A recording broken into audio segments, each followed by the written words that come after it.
Farmers को protest करते हुए सिर्फ 2 ही दिन हुआ है कि दिल्ली की हालत बहुत खराब हो गई है। ट्रैफिक जैम से लेकर रोड ब्लॉक्स तक, सेक्शन 144 ऑफ सीआरपीसी इम्पोज होने से अब टीयर गैस तक, सभी इस मामले से काफी परेशान दिख रहे हैं। जहां सिटीजन्स इतनी मुश्किलों का सामना कर रही है, वहीं दूसरी ओर फार्मर्स अपने डिमांड से टस से मस नहीं होने का नाम ले रहे हैं। आपको बता दें कि फार्मर्स की एक main demand MSP minimum support price से जुड़े एक लेजिस्लेशन की है, जिसे सेंटर ने कई बार ठुकरा दिया है, ये कहते हुए कि एमएसपी के लिए लॉ लाना इतना आसान नहीं है। हालांकि जहां यूनियन ने फार्मर्स को ऐसा बोला है, वहीं वक्त जाया नहीं करते हुए अपोजिशन पार्टी कांग्रेस ने फार्मर्स को वादा कर दिया है कि वे अगर पावर में आएंगे तो फार्मर्स की सारी डिमांड्स पूरी करेंगे। जितना ये मामला पॉलिटिक्स में इतनी हलचल पैदा कर रहा है, वहीं इस केस ने लीगल वर्ल्ड को भी हिला कर रख दिया है। फार्मर्स प्रोटेस्ट के बारे में एक्स पर पोस्ट करते हुए सीनियर एडवोकेट कपिल सिब्बल ने सीधा यूनियन को टारगेट किया है, ये कहते हुए कि फार्मर्स प्रोटेस्ट लोन वेवर और एमएसपी की लीगल गारंटी के साथ साथ मोदी की गारंटी भी चाहते हैं, जिसके बिना देश में कोई काम नहीं होता है। वहीं पंजाब और हरियाणा हाईकोर्ट में भी फार्मर्स प्रोटेस्ट की वजह से हरियाणा में लगे इंटरनेट और बॉर्डर शटडाउन के खिलाफ केसेस ऑलरेडी फाइल हो चुके हैं, जिस पे सुनवाई करते हुए भी हाईकोर्ट के डिविजनल बेंच, जिसमें acting chief justice GS Sandhawalia और जस्टिस लपिता बैनर्जी शामिल थे, ने ये कहा है कि फार्मर्स और यूनियन दोनों को मिलकर एक फैसले पर आने की सख्त जरूरत है and that use of force is last resort. हालांकि फार्मर्स प्रोटेस्ट के रिगार्ड में सबसे शॉकिंग डेवलपमेंट और कहीं नहीं दिल्ली के सुप्रीम कोर्ट में देखने को मिली है, जहां 150 लॉयर से ज्यादा ने मिलकर सुप्रीम कोर्ट बार एसोसिएशन के प्रेसिडेंट आदिश अग्रवाल को इस पोस्ट से रिमूव करने की मांग की है। जी हाँ, आपने सही सुना, और ये सब बस supreme court bar association president द्वारा लिखे एक लेटर की वजह से हो रहा है। फार्मर्स प्रोटेस्ट जब दिल्ली आ पहुंचा तो supreme court bar association president Adish Agarwal ने सीजीआई डीवाई चंद्रचूड़ को लेटर लिखते हुए कहा कि वे इस फार्मर्स प्रोटेस्ट के खिलाफ एक्शन लेते हुए सू मोटो कॉग्निजेंस ले। प्रेसिडेंट आदिश अग्रवाल ने लेटर में ये भी कहा कि यूनियन गवर्नमेंट की लाख कोशिशों के बाद भी कुछ फार्मर्स चलाकर ये प्रोटेस्ट दिल्ली लेकर आ गए हैं। इन फार्मर्स को गलत बताते हुए supreme court bar association president ने उन्हें टारगेट करते हुए कहा कि वे दिल्ली आकर आम जनता को परेशान करना चाहते हैं और इसके खिलाफ सुप्रीम कोर्ट को कदम उठाने चाहिए। इस पूरे मामले को पॉलिटिकल बताते हुए प्रेसिडेंट अग्रवाल ने कहा, even if the farmers have genuine demands, they don't have the right to put the general public into hardship. This is the right time when the honourable Supreme court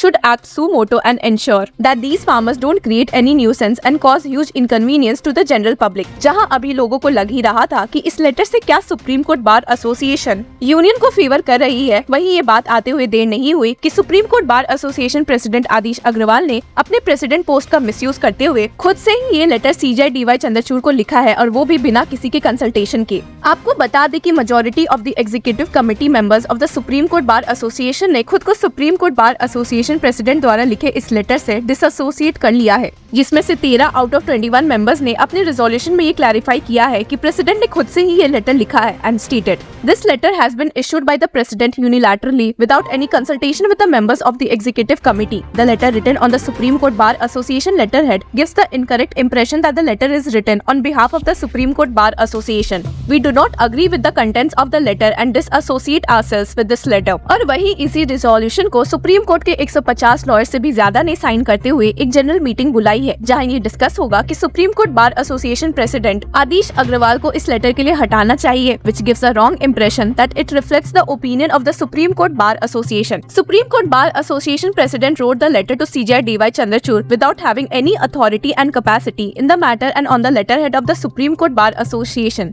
in blatant misuse of his position as President of the Supreme Court Bar Association। आपको बता दें कि अपने letter में president Adish Agarwal ने ये भी लिखा था that by not accepting the offer of the government of India suggested at last night's talks, the so-called leaders of the farmers have decided to move to Delhi only to create problems for the people of Delhi। Haryana, Punjab, Uttar Pradesh, Rajasthan, Uttarakhand, Jammu and Kashmir and Himachal Pradesh, if they are still adamant about protesting, they should protest in their native places। अब इस letter की वजह से supreme court bar association president को remove किया जाएगा, ये नहीं, ये तो वक्त ही बताएगा, पर इसमें कोई शक नहीं है कि आए दिन फार्मर्स प्रोटेस्ट का मामला कितना ही कंट्रोवर्शियल होता जा रहा है। आपको बता दें कि यूनियन ने अब तक 2 मामलों पर फार्मर्स के साथ मिलकर डिस्कशंस किए हैं, पर उनका कोई नतीजा सामने नहीं आ पाया है। और वही यूनियन मिनिस्टर अर्जुन मुंडा ने एक इंटरव्यू के दौरान कहा है, law guaranteeing minimum support price on crops cannot be brought in a hurry without consulting all stakeholders and the protesting farmer groups needs to have a structured discussion with the government on the issue। ये वही minister है जिन्होंने 12 फरवरी की रात में farmers के साथ union की ओर से मौजूद होकर डिस्कस किया था। आपको बता दें कि फार्मर्स प्रोटेस्ट की दिल्ली चलो अभियान की शुरुआत 12 फरवरी को रात में ही हुई थी, जब इस प्रोटेस्ट के leader Samyukt Kisan Morcha non political Jagjit Singh Dallewal and Kisan Mazdoor संघर्ष कमेटी सरवान सिंह पंधेर